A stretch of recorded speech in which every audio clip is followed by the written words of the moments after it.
Can I run 5 kilometers every single day for 30 days of my life? Bonjour à tous et bienvenue sur la chaîne du Doc. Dans cette vidéo, je vais réagir à un challenge réalisé par un youtubeur anglais qui s'appelle Tom Morley, qui a décidé, en étant un débutant complet en course à pied, de courir tous les jours 5 km pendant un mois. Et vous allez le voir, ce challenge n'a pas du tout tourné comme prévu.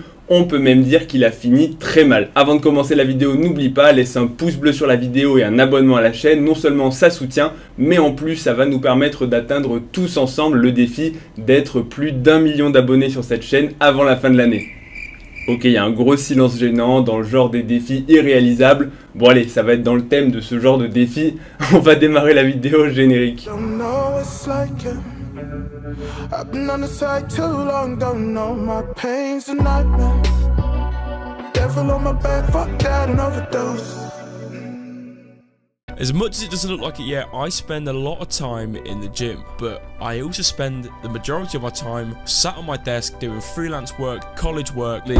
Sitting down is actually worse for you than smoking a cigarette a day. Première partie de la vidéo, Tom Morley va nous expliquer un petit peu pourquoi est-ce qu'il se lance ce défi. En gros, pour situer le personnage, je ne le connais pas très bien, mais il a l'air d'avoir dans la vingtaine. Il pratique la musculation, il est en petit surpoids, on va dire, et il ne fait pas grand-chose de ses journées de physique, à part ses entraînements de musculation. Mais comme il le dit, il va en cours, il révise, il fait ses montages vidéo, et au total, il passe une bonne partie de sa journée en étant assis sur une chaise.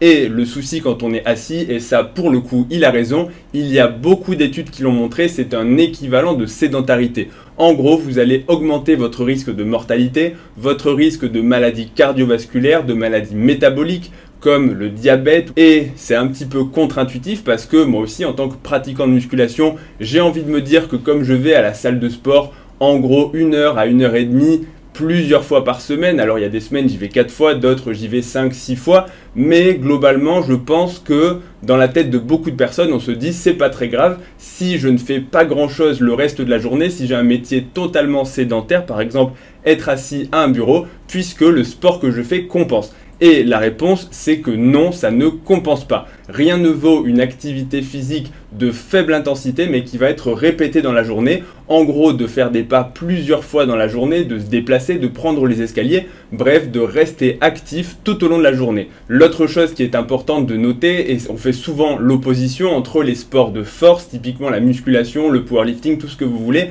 et les sports d'endurance qu'on va appeler le cardio training, pour produire des efforts dans la durée et des efforts de plus en plus intenses, c'est-à-dire que si vous améliorez votre cardio, vous allez avoir globalement 2 bénéfices. Le premier, ça va être d'être capable de maintenir une activité physique plus longtemps dans la durée, par exemple de courir à basse intensité pendant longtemps, 1 heure, 1 heure et demie, pourquoi pas 2 heures. Et la deuxième chose, c'est le corollaire, c'est que si vous augmentez votre capacité aérobie maximale, la fameuse VO2 max, vous allez également être capable de tenir des efforts d'intensité, on va dire ça comme ça, un petit peu plus élevé pendant plus longtemps. Donc c'est très important pour sa santé, mais également pour son endurance dans tous les sports, de développer le cardio training, c'est-à-dire l'endurance cardiovasculaire. So, what if I stopped skipping cardio? I know it's going to be a hard challenge, and I know I'm going to want to quit at times, but if I can give it my all, I really think I can do it. Il va donc se lancer le défi de courir 5 km par jour, tous les jours pendant 30 jours. Et c'est là que je suis obligé, quand j'ai vu sa vidéo, d'intervenir entre guillemets. Et c'est très important parce que trop souvent, en consultation ou dans ma pratique, je vois ce genre de comportement de personnes qui partent avec une intention qui est louable. Et encore une fois, sa motivation, elle est très bonne. Ses intentions sont très bonnes également. Il faut reprendre sa santé en main, entre guillemets. Il faut faire du sport. Le problème, c'est la forme. Et dans la pratique de tous les jours, je vois des gens qui vont mettre en place des mesures drastiques, des changements beaucoup trop brutaux. Et le souci, c'est que ça peut conduire à d'autres problèmes que je vais vous détailler pour lister les principaux. Le premier problème de ce type de conduite sportive répétitive, c'est le risque de blessure. Et vraiment, ce sera quelque chose qui va être, à mon sens, le message principal de la vidéo. Attention, quand vous n'êtes pas sportif, quand vous êtes débutant ou quand vous implémentez quelque chose de nouveau dans votre routine sportive, de ne pas en faire trop. Chez une personne qui est sportive puisqu'elle fait de la musculation mais qui n'a jamais fait de course à pied et qui n'a pas de cardio, courir tous les jours, c'est contre-productif et surtout c'est dangereux. Pourquoi est-ce que c'est dangereux? Parce que ces mouvements répétés chez une personne qui n'est pas habituée, donc les muscles, les tendons, les articulations ne sont pas habitués à recevoir ce type de stress, ce type de, en gros, de sport à impact. Donc le risque quand il va courir tous les jours, et ça ne viendrait à l'idée de personne de faire le même groupe musculaire à la salle de sport tous les jours, de faire pec tous les jours, biceps tous les jours, mais là c'est exactement pareil chez une personne qui n'a même pas de technique de course, c'est la direction vers la blessure à vitesse grand V. Parce que qu'est-ce qui peut vous arriver? En premier, on pourrait citer, et c'est le plus emblématique, ce sont les fractures de fatigue, à force d'avoir, encore une fois, dans un sport à impact chez une personne qui est en surpoids, donc pour qui les impacts vont être plus violents que chez une personne qui est mince ou qui n'a que peu de graisse. Et les autres blessures qui peuvent survenir, c'est typiquement l'aponevrosite au niveau de la voûte plantaire. Les personnes qui se mettent de façon trop violente à la course à pied peuvent se développer une aponevrosite. Donc en gros, c'est des douleurs sous le pied. Ou alors une périostite au niveau du tibia, c'est quelque chose qui fait très mal et qui va stopper votre progression à la course à pied. Donc vraiment faites attention aux blessures. Et ensuite, il y a tous les problèmes de genoux, les problèmes de hanches, les problèmes de cheville. En gros, courir tous les jours, c'est quelque chose qui est à déconseiller pour un débutant. Le deuxième problème, c'est clairement le côté répétitif. Ce n'est pas optimal et c'est louable de se dire je vais faire comme dans tel ou tel film, je vais courir tous les jours. Bien sûr, c'est mieux que rien, encore que attention à la blessure, mais ce n'est pas optimal. C'est comme une personne qui voudrait aller à la salle de sport, et on l'a tous fait, et qui ferait des pompes tous les jours, des curls tous les jours. Ça va marcher un petit peu, mieux que rien, mais ce n'est pas optimal pour favoriser la récupération. Quand on fait du cardio, on se dit souvent il suffit d'aller courir, mais en réalité c'est une science et c'est un type d'entraînement qui est spécifique. Il y a plusieurs chaînes YouTube qui en parlent très bien, il y a des livres qui sont très bien faits, il y a des coachs qui peuvent vous proposer des programmes d'entraînement pour améliorer votre VO2 max, donc votre capacité aérobie, et typiquement ce n'est pas en allant courir tous les jours que vous allez l'améliorer. Alors bien sûr, au jour 30, il sera meilleur qu'au premier jour, mais pour aller plus vite, pour le faire de façon plus ludique, plus fun, il y a des façons différentes, notamment en alternant les durées, les temps de sortie, les temps de course, en alternant les allures, en faisant un peu de fractionné, un peu d'endurance fondamentale, une sortie longue. Alors une sortie longue chez un débutant qui a moins d'un mois de course, on la conseillera pas, mais vous aurez compris qu'il ne suffit pas d'aller courir. Donc là encore, il était plein de motivation, mais ce qu'il fait, ce n'est pas optimal. C'est comme si vous allez à la salle sans programme, sans rien connaître. Oui, vous allez progresser un petit peu, mais vous risquez de vous blesser et vous risquez, au bout d'un an ou même, bon, d'un mois c'est un peu court, mais de vous dire finalement pourquoi est-ce que je n'ai pas progressé tant que ça. À un moment donné, vous allez atteindre un plateau, donc autant se renseigner et faire les choses correctement. L'autre chose dont on peut parler, même si là ça sort de son défi de 5 km par jour pendant un mois,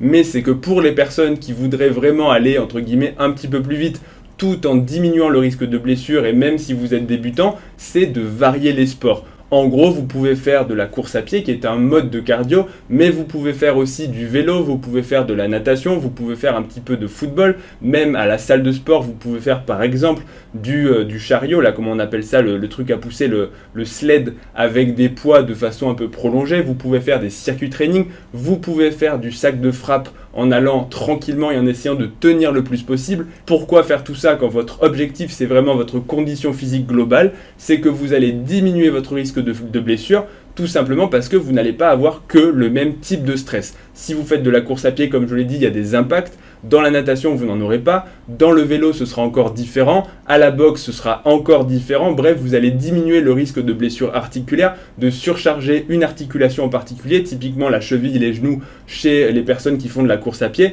Donc, c'est un très bon conseil, je pense, pour les débutants qui voudraient être un petit peu polyvalents. Et voilà, on arrive au moment, malheureusement, où ça tourne mal. However, I'm videoing now, Tom.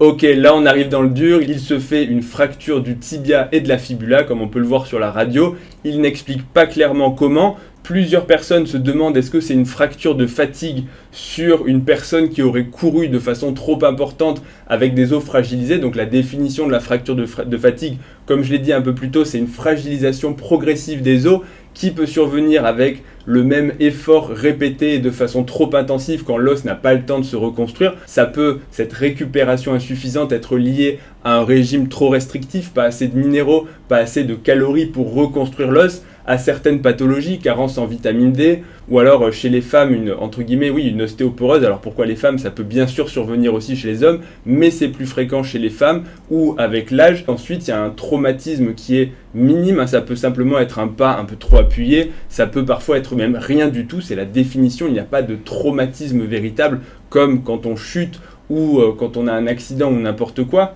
Donc, est-ce que c'est une fracture de fatigue? Je ne pense pas du tout. En général, les fractures de fatigue sont assez faibles en termes de déplacement. Là, il s'est clairement fendu le tibia et la fibula en deux. C'est une fracture qui est déplacée, donc il a probablement eu un traumatisme. Et d'ailleurs, il n'en parle pas, mais je pense que si c'était une fracture de fatigue, il l'aurait dit pour dire aux gens, attention, c'était peut-être un défi un peu stupide. Donc, je pense que sa fracture n'a pas de rapport, mais ça n'enlève pas tout ce que j'ai dit juste avant. Donc attention à ça, et encore une fois, ça montre bien que quand vous avez un accident, une blessure, toute votre pratique sportive, que ce soit ce type de challenge ou même comme il faisait avant de la musculation, va être compromis. Donc la blessure, c'est vraiment ce qu'il faut éviter. Au total, si je devais donner quelques conseils avant de conclure la vidéo, pour toutes les personnes qui voudraient tenter ce genre de challenge, pour le premier bien sûr, ce serait ne le faites pas.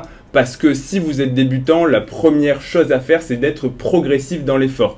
La deuxième, c'est de planifier avec des connaissances, avec un coach. Je pense vraiment que le rôle du coach chez un débutant est trop sous-estimé. Et la troisième chose, ce serait de savoir réorienter en cours de route si c'est trop difficile, si l'objectif a peut-être été un peu trop ambitieux. Il ne faut pas hésiter à se reposer, entre guillemets, de se reposer des questions et se dire à mi-parcours, faire un petit bilan et dire est-ce que je vais dans la bonne direction ou est-ce que je dois changer des choses. Si vous sentez que vous partez trop fort, que c'est trop difficile, que la récupération n'est pas bonne, dites-vous peut-être que j'en fais trop et que je dois réduire un petit peu. Donc ce sont les 3 conseils qui sont capitaux, je pense, pour cette vidéo. Mais pensez toujours à la sécurité, une blessure, c'est trop bête et ça doit être évité à tout prix. Ça y est, on arrive à la fin de cette vidéo. J'espère que ce format de vidéo réaction t'aura plu. Tu peux bien sûr me dire ce que tu as pensé de ce challenge et si tu as d'autres conseils à donner aux autres personnes dans les commentaires.